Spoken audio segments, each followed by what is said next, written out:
Sinwar will not be missed except by the radical Hamas fighters, and let us hope that the absence of him will create disarray among them. That's one. Number two, the IDF did a masterful job. It is important that this was a routine, so I understand, patrol of a tunnel, and they randomly ran into Sinwar, fortunately not surrounded by hostages. I had been afraid that the final act here would be Sinwar blowing himself up with the hostages around him. So there is the opportunity, if they are still alive, to get the hostages back. And what I'd like to suggest here is that the Sunni Arab countries weigh in and help suggest a path forward. There is one that has been put on the table by the Biden administration, which is a ceasefire, return of the hostages, and a plan, and not just that. A plan to move toward two states. And I think if the neighborhood embraces that, it's crucially important for two reasons. One, I think it's the best path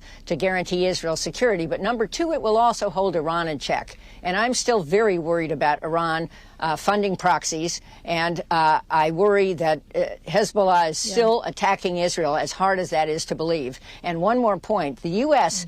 Did some bombing against the Houthis, I think today, and that tells me that we cannot pivot out of the region. Our leadership is more needed than ever. Yep, sent those B-2s the Houthis' way. Jane, just to reiterate for our audience here on Bloomberg TV and radio, while the Prime Minister did speak in Hebrew, we've gotten some translation of his remarks, including what he said about the hostages still being held. He said, "I call on all those holding our captives. We will allow any of you who lays down his gun and returns our hostages to come out and live." He says, by the same token, I say the blood of anyone who harms our hostages is forfeit. We will settle the score with him. Jane, as you just expressed, there's still concern about these proxies, about Iran itself. Are you worried that Israel, through its moves, not just today, but in over the course of the last several weeks and months, may have made the situation for the hostages, the situation itself, just more dangerous rather than safer? Are we sure this is necessarily going to have a positive effect?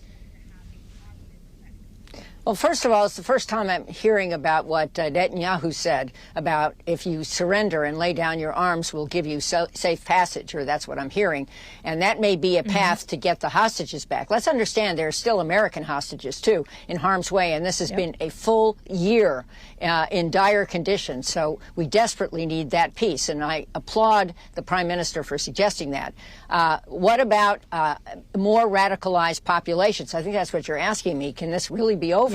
I don't know the answer to that, but I think it cannot be over if all that happens is constant attacks, both in Gaza and in Lebanon. There is an opportunity here for the entire neighborhood. Remember, this was started by the Trump administration with the Abraham Accords, for the neighborhood to come together, work with Israel on two things. One is a positive relationship, and the second is a path to two states. If this happens, that's a huge buffer to Iran, which continues to empower all these proxy groups around the neighborhood, some of which are harming the U.S. Take the Houthis and U.S. ships, and we have bases throughout the neighborhood. We must stay. We must offer leadership. I don't think this should be a bipartisan moment in America. I think we should all salute this victory by the IDF and also embrace the notion that this is really an opportunity for a security deal that will help everyone and prevent Iran from causing more damage in the region. You mentioned the neighborhood, Jane. With all of that said, we've learned that President Biden has been briefed on these developments on Air Force One on his way to Germany. To what extent will Sinwar's death color his talks with our European allies? Well, I think, I'm guessing, I don't know, he hasn't landed yet, that he will applaud the IDF. It was the Biden idea, building on the Trump idea for Saudi Arabia to take the lead in building an arrangement with Israel. Most people think that Hamas attacked when it did because Israel was in some internal disarray, but also because they wanted to blow up that deal. So I think he should be positive about this. I also think it's great that he's going to Europe and hopefully with NATO to help Zelensky at a time of dire need win this war against Russian aggression. Now is the time before the snow comes for Israel to provide the aid, for NATO to provide the aid it has promised, and kudos to NATO, and for the U.S. to continue stepping up. And if we can do that, I do see an opportunity for some sort, as everyone's calling for this, some sort of negotiated end to this war, negotiated by Zelensky, not by us, and for a path to NATO membership. It's crucial that once this war ends, that there be a clear path to NATO membership for Ukraine, which is the best buffer for Europe and us against Russian aggression spreading further.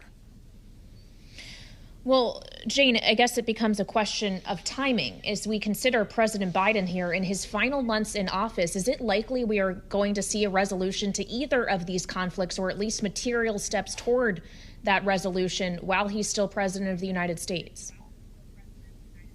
I hope so. And I don't only say that because I would like Biden's legacy to be solid, and I would like it to be solid, but also because United States leadership is so crucial in both contexts. And I would like him, when he leaves, and I would say this about any president, to set the table for the next president, whoever that is, to show that U.S. leadership in a very different world, not the liberal world order that I've grown up under, but a new revived world order where partners and allies play a crucial role and the global South is included.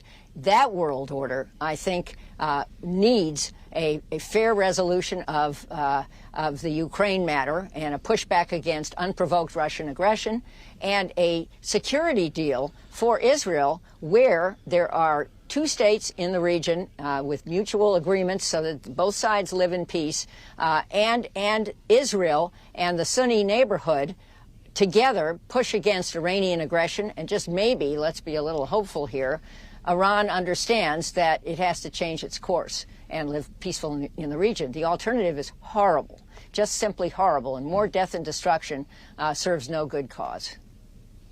Jane, the press pool traveling today with Vice President Harris, who's holding campaign events in Wisconsin, is letting us know that she's going to be making a statement on this. She will speak from Milwaukee on the situation today in Israel. Does she need to say something different than Joe Biden?